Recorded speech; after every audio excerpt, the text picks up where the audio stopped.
The water of the Rhine River was dark, cold, and moving fast in March 1945. For the German High Command, this river was the final moat, the last psychological and physical barrier protecting the heart of the fatherland. Field marshals like Walter Model believes that the width of the Rhine would buy them time. They calculated that an invading army would need weeks to stockpile bridging equipment, weeks to train for the crossing, and weeks to establish a foothold. They based these calculations on traditional warfare, on the logic that destruction is always faster than construction. They knew that a single charge of dynamite could drop a steel span in seconds, while rebuilding it took months of planning and fabrication. But the Wehrmacht made a fatal miscalculation.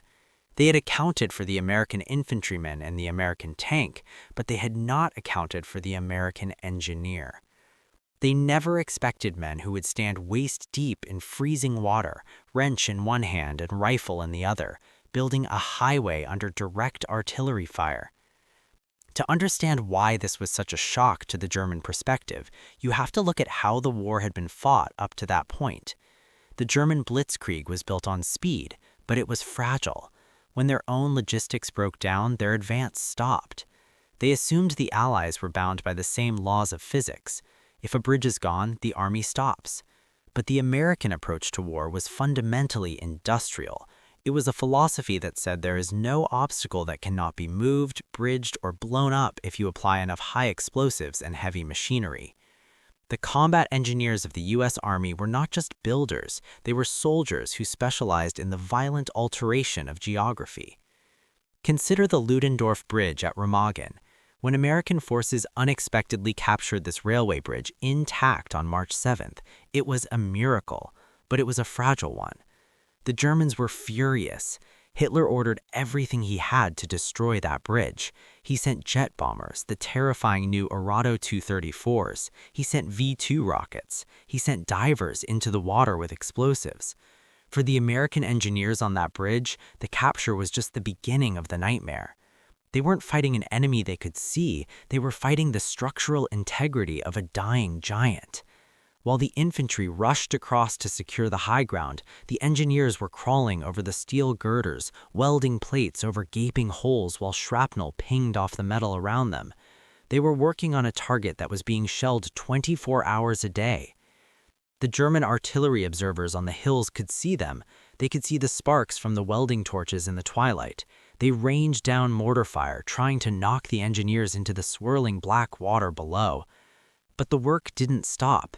When a shell hit, the engineers would clear the debris, evacuate the wounded, and pick up their tools again. It was a stubbornness that the German officer class found baffling.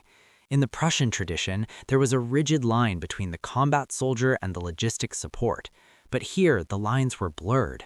The man fixing the bridge was just as likely to shoot back as he was to tighten a bolt. But Remagen was a fluke, a lucky break. The real terror for the German strategists was what happened where there were no bridges at all. This is where the sheer industrial might of the American Engineer Corps broke the spirit of the Wehrmacht. It was the Treadway and the Bailey bridges that ended the war. The Bailey Bridge was a stroke of genius, a prefabricated portable truss bridge that fit together like a giant steel erector set. It didn't require heavy cranes or specialized factories. It could be assembled by manpower alone, pushed out over a gap by raw muscle and grit. In the drive across France, General Patton's Third Army moved at a speed that historians still study today. But Patton didn't move that fast because his tanks were faster than German tanks. He moved that fast because his engineers were practically paving the road in front of him. There were moments in the campaign where German units would retreat across a river, below the bridge, and set up defensive positions on the far bank, confident they had 12 hours to dig in. They would wake up 4 hours later to the sound of Sherman tanks rattling across a steel pontoon bridge that hadn't existed at sunset. The psychological impact of this cannot be overstated. War is a battle of wills, and nothing breaks the will of a defender like futility. Imagine being a German machine gunner ordered to hold a river crossing. You watch your pioneers blow the bridge. You see the massive span drop into the water. You think you are safe.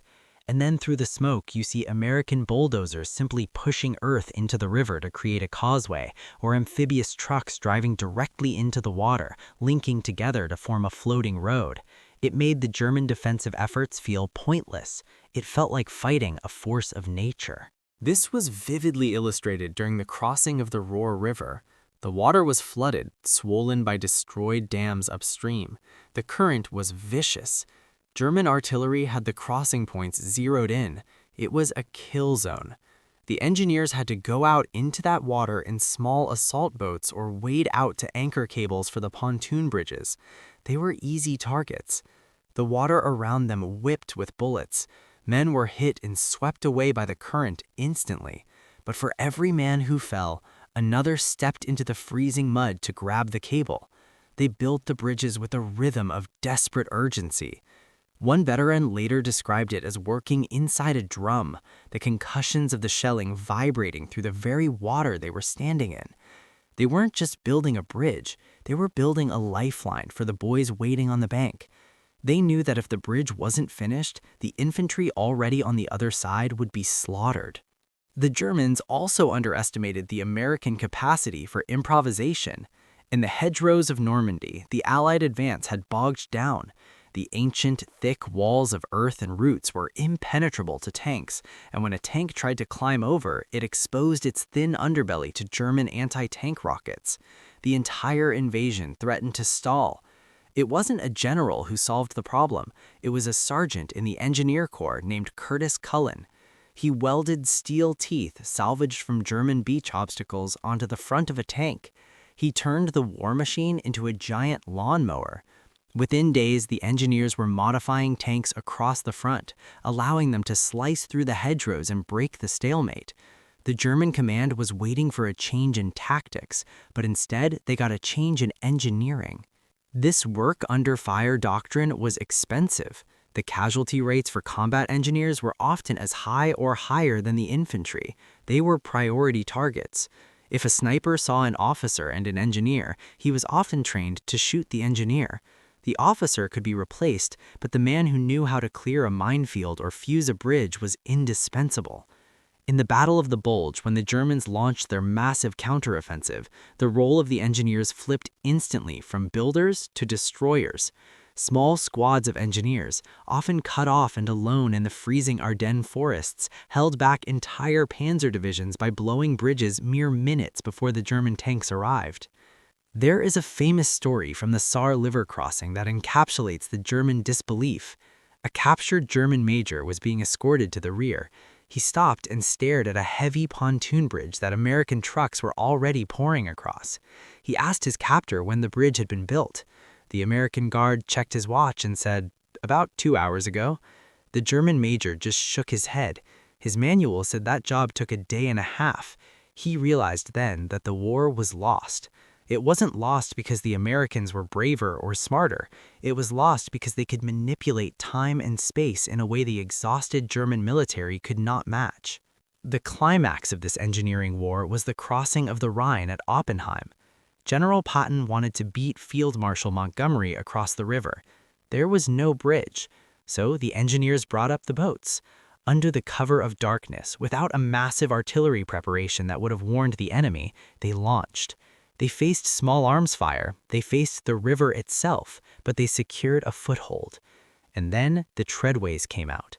In less than a day, heavy armor was rolling across the Rhine. The speed was so ferocious that the Germans on the other side were captured while still sitting in their barracks, completely unaware that the impassable river had been breached. We often glorify the fighter pilots and the tank aces, and rightfully so. But the image that truly defines the American victory in Europe is the Bulldozer. It is the image of a D7 Caterpillar with an armored cab, driven by a 20-year-old kid from Detroit or Kansas, pushing rubble out of the way in a bombed-out Cologne while sniper fire cracks against the steel blade. It is the image of men shivering in the snow, fusing dynamite with numb fingers, knowing that if they get it wrong, they die, and if they take too long, their friends die. The Germans lost because they treated engineering as a support service, something that happened behind the lines. The Americans won because they treated engineering as a combat arm. They understood that mobility is life. They turned the map of Europe from a series of obstacles into a series of opportunities. They didn't just fight the Wehrmacht, they fought the geography of the continent, and they won. When the final history of the war was written, it became clear that the road to Berlin wasn't found. It was built, mile by bloody mile, by men who carried a rifle on their back and a hammer in their hand, working in the shadow of death, doing the impossible as if it were just another day on the job.